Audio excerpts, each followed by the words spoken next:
Halo teman-teman, perkenalkan nama saya Melan Sondak Apenayoro dari kelompok 3 kelas 2A. Saat ini saya ingin mengucapkan salam sehat untuk teman-teman yang berada di rumah. Nah teman-teman, saat ini kita akan belajar bersama mengenai penyakit tuberkulosis. Mengenai penjelasannya, mari kita bersama-sama menyimak video pembelajaran kali ini.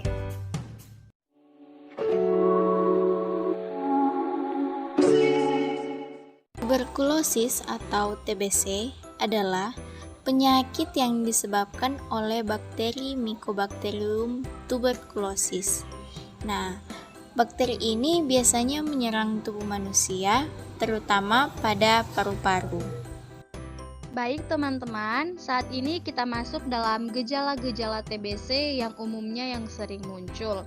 Gejala-gejala yang umumnya sering muncul yaitu yang pertama adalah batuk yang berlangsung lama. Biasanya batuk ini berlangsung 3 minggu atau lebih. Yang kedua adalah batuk yang mengeluarkan darah. Yang ketiga, berkeringat pada malam hari. Yang keempat adalah adanya penurunan berat badan. Yang kelima adalah demam dan menggigil. Yang keenam, merasa lemas. Yang ketujuh, nyeri pada dada saat bernafas atau batuk.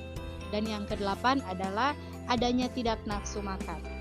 Teman-teman perlu tahu bahwa tidak semua kuman TBC yang masuk ke paru-paru langsung menimbulkan gejala. Kuman TBC bisa saja hanya bersembunyi sampai suatu hari nanti berubah menjadi aktif dan akan menimbulkan gejala. Sementara itu, gejala tuberkulosis pada anak cenderung lebih sulit dikenali. Hal ini terjadi karena gejalanya tidak khas, sehingga sering dianggap sebagai gejala penyakit lain. Berikut ini adalah beberapa gejala yang mungkin ditemukan pada penderita tuberkulosis anak, yaitu adanya batuk persisten selama lebih dari 2 minggu, lalu berat badan yang menurun dalam waktu 2 bulan atau gagal tumbuh, lalu adanya pembengkakan kelenjar getah bening, demam yang terus-menerus selama lebih dari 2 minggu, anak tampak lemas dan kurang aktif, juga gejala yang tidak membaik meski telah diberikan antibiotik dan nutrisi. Cara penularan tuberkulosis yaitu saat batuk atau bersin, penderita TBC dapat menyebarkan kuman yang terdapat dalam dahak ke udara. Dalam sekali batuk, penderita TBC dapat mengeluarkan sekitar 3.000 percikan dahak. Bakteri dari penderita TBC yang berada di udara bisa bertahan berjam-jam, terutama jika ruangan gelap dan lembab, sebelum akhirnya terhirup oleh orang lain.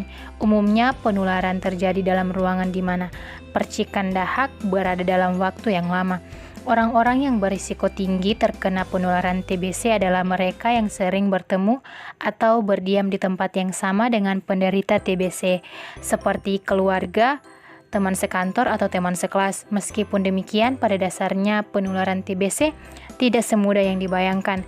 Tidak semua orang yang menghirup udara yang mengandung bakteri dari penderita TBC akan langsung menderita TBC. Pada kebanyakan kasus, bakteri yang dihirup ini akan berdiam di paru-paru tanpa menimbulkan penyakit atau menginfeksi orang lain. Bakteri tetap ada di dalam tubuh sambil menunggu saat yang tepat untuk menginfeksi, yaitu ketika daya tahan tubuh sedang lemah.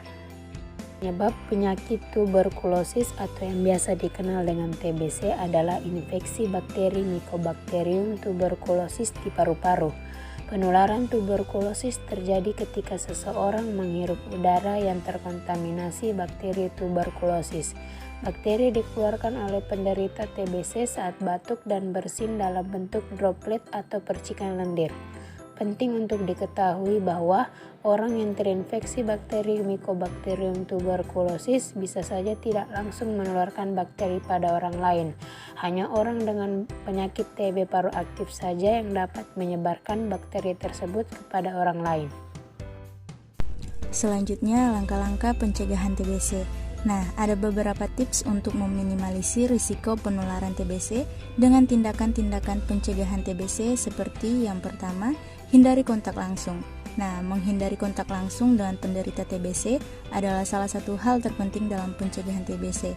Jika Anda tidak dapat menghindari kontak dengan mereka, kenakan masker dan sarung tangan. Ingat, gantilah masker secara berkala dan buang di tempat sampah.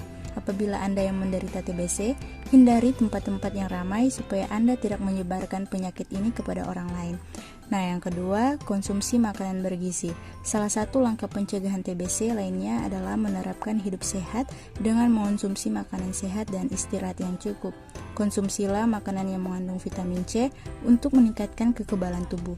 Usahakan untuk mengonsumsi setidaknya 4-5 porsi sayuran dan buah setiap hari. Nah, yang ketiga, menerapkan kebiasaan sehat. Nah, menerapkan kebiasaan cuci tangan dengan menggunakan sabun dan air mengalir adalah bentuk dari pencegahan TBC.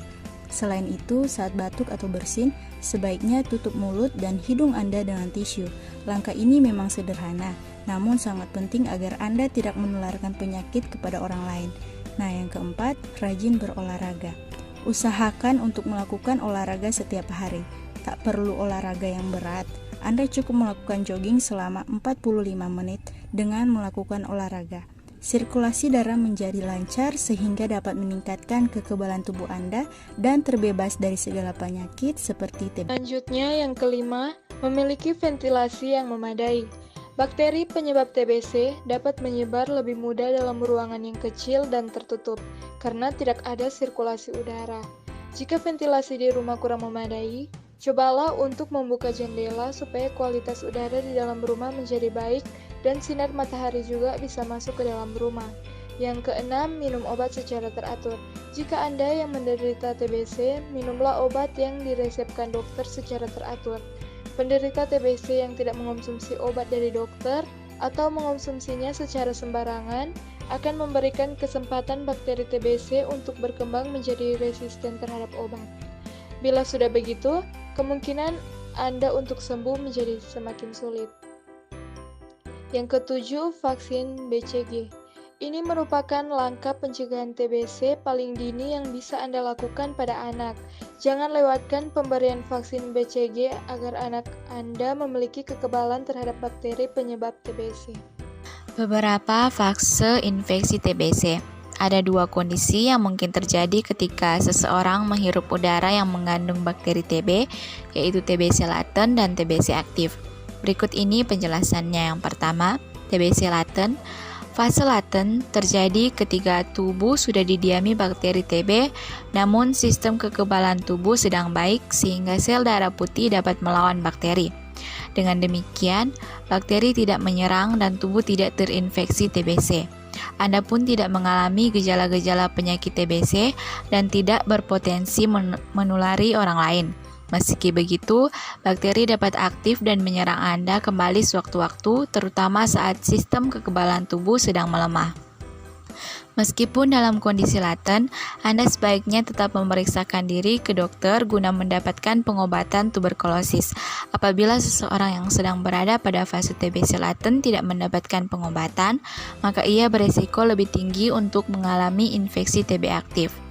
Begitu pula jika penderita TB laten memiliki kondisi medis lain seperti kekurangan gizi, aktif merokok, diabetes, atau infeksi HIV. Yang kedua ada TBC aktif. TBC aktif adalah kondisi ketika seseorang sudah menderita penyakit TBC. Pada tahap ini, bakteri TBC dalam tubuh telah aktif sehingga penderitanya mengalami gejala-gejala penyakit tuberkulosis. Penderita TBC aktif inilah yang bisa menularkan penyakit TBC pada orang lain.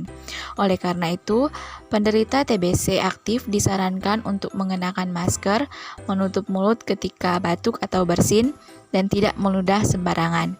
Penderita TBC aktif juga perlu mendapatkan pengobatan TBC. Pengobatan ini perlu dilakukan secara rutin selama minimal 6 bulan.